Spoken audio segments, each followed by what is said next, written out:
Hey, hey, hey! It's KrepsyK. Today, we're making some delicious meatballs. So, I'm going to start with some Italian sausage. And today we're using bison. You can use ground beef, whatever. This is really lean, so it helps kind of balance out the fat in the Italian sausage. We got some eggs, got some minced garlic, got some breadcrumbs, salt, pepper, garlic, salt, pepper, and chopped onion, really fine, chopped onion. From an onion about this size. So I'd say like half of this per piece of meat, so about like this. So let's go ahead and get started. Crack a couple of eggs. Need somewhere to put these shells. Did not plan this out very well. Alright, there we go. 1 egg per piece of meat there. I'm using gloves because I don't want to get meat on my little fingies. So you guys can use gloves if you like. However, if you wash your hands really good, obviously you can mix this with your hands. There's not very many things that you can use just to mix raw meat other than your hands. So, oh, I don't want to knock over the camera. Hold on. Cannot reach the onions. There we go. Alright. I chop these really, really fine, so after they get cooked, you don't really notice the feel of the onions. You just get the flavor. Maybe little teeny tiny pieces. So, chop them up really fine. And then for breadcrumbs, well, breadcrumbs, you just use a nice liberal amount of breadcrumbs. Because there's going to be quite a bit of fat, and you want to capture all of that juice. Make sure that goes right into your meatballs there. And for salt, since the Italian sausage is doing a lot of the heavy lifting there, for seasoning, you're not going to need a whole lot of salt. You're not going to see me here. You're not going to see the salt itself. But you're not going to need a whole lot. 2 pounds of meat. However, like I said, the Italian sausage is going to do a lot of the heavy lifting for you.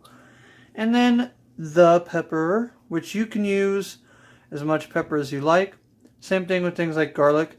Whatever you like. If you kind of like garlic, you can do like 1 scoop, 1 heaping scoop for both. If you really like garlic, you can up it to 2. And then once you get it all in there, you're just going to mix all of this good stuff together until you've got a nice, good mixture. Alright, and we're back. So, what I did here is I went off screen and I finished mixing all the meat and started rolling these meatballs. And since I didn't want you guys to sit through 10 minutes of me just quietly rolling meatballs out, I went ahead and fast forwarded to the last couple just to show you that yes, it was mixed, and yes, I made meatballs, and yes, this is how I make meatballs.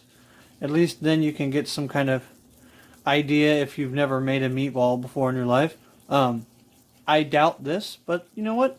There's some people out there that's never made a meatball, so you know what? There we go. Boom. Meatballs. Make sure you get all the goodness up off the edge of the bowl. The last meatball, just like that. Make sure they're all rolled about the same size. If a couple of them are a little bigger, a couple of them are a little smaller, not too bad. If they're too big, you can just pick a little piece off, throw it back in the bowl, and there you have it. Now, when I make like meatball burgers, basically it's the same process. They're a little bit bigger, and then you just flatten them out. Boom, you got patties. So now that this is all done, I can now meet you guys over at the stove and start cooking these bad boys. Alright, and we're back. We're going to get the oil on the pan. I have it set to about 5, so not too hot, right there in the middle. And I'm just going to pop all these in the pan, and when it's time to flip them over, we'll get right back to you. So I'm going to just show you. You can just do this, and then, you know, after you drop these in there, you can flip them with a fork, which we'll get to after a little bit. Alright, hold on. I got a lot of these, almost 2 plates of them. So we're going to try and get these together here. Might have my lovely assistant move the pan a little bit to make room for these bad boys. I can't get them all in here. Alright, I'm going to shuffle that pan a little bit. There we go. That's fine. That'll do. That'll do. And, alright. Now that they're all in there, I'll see you guys when it's time to flip them. Alright, we're back. So it's time to roll these bad boys over. It's been about 13 minutes by my clock. And yeah, if you look at them, they are definitely done on the bottom. So we're just going to flip all these bad boys. If I knew how to put a fast forward little timer, if I could speed this up by 200% while I roll all these meatballs over. Well, at home I call these the rollover meatballs because when they're done they usually just roll right over. However, of course, since I'm on camera, they're not going to do what they normally do. So let's go ahead and get these bad boys flipped. Also, there's like a couple more in the pan. Somehow I managed to make more meatballs this time. Flip over! Whoa! Alright. Anyway, so we're going to flip all these bad boys and cook them for another 10 minutes probably. I have to check my timer here. I'll let you guys know in the next scene. We get all these meatballs. So these look really good. The ones that have that nice crust on the bottom, that's what you're looking for. I was worried I was going to have to drain these. Of course I'm going to have to drain these, but I was worried I was going to have to drain them and flip them a second time. But it looks like these are going to be just fine. We're almost through all this here. So far, it has been like a minute and a half. It's taken me 2 minutes to flip all these bad boys. Not terribly a long amount of time there, but enough that, I gotta fill some time, right? Gotta chat you guys up on flipping over all these meatballs. And the last couple here. Last two. Small ones. Alright, now that these are all flipped, we're gonna let these cook another little while longer. And I'll get back with you guys in the next scene. And we're back. This is it. This is the last stretch. We got a lot of stuff to cover about this here. I've got a little bit of pasta here that we'll be having later for dinner. I just got to get this off the stove here and plated. We've got a lot of stuff to talk about. As you can see, the dish looks very much different, and that's okay. I finished cooking the meatballs, and then I separated them. I removed them from the pan and drained the grease out of the pan, returned them to the pan, and added the pasta sauce to them. Now, last time I made meatballs, we did red sauce. What you see there is a tomato and 4 cheese sauce. So that's what we'll be having tonight. But you can use whatever sauce you like.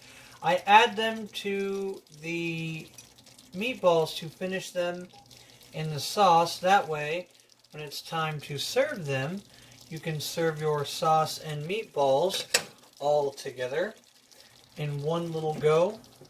And so I've reduced the heat down to about 3, so they've been simmering here, just making sure that the inside of the meatball reaches full cooking temperature. As you can see on a couple of these, they did get a nice good little sear, I guess is what you would call it, on both sides of the meatball. And then, like I said, finished here in the sauce. So the sauce is heated up, the meatballs are finished, everything's good to go. And now I've got a plate, some nice stuffed pastas. And I'm using the wrong instrument for this, but I think you guys get the idea. Get 2 or 3 meatballs on there. Don't worry, when I serve this to the kids, I'm not going to be using a flat spatula for the sauce. But, as you can see, you get the idea. You got some stuffed pasta, meatballs are done, some 4 cheese sauce over top of that, and we are ready to eat, folks. So, thank you all for stopping by. You all have a great day.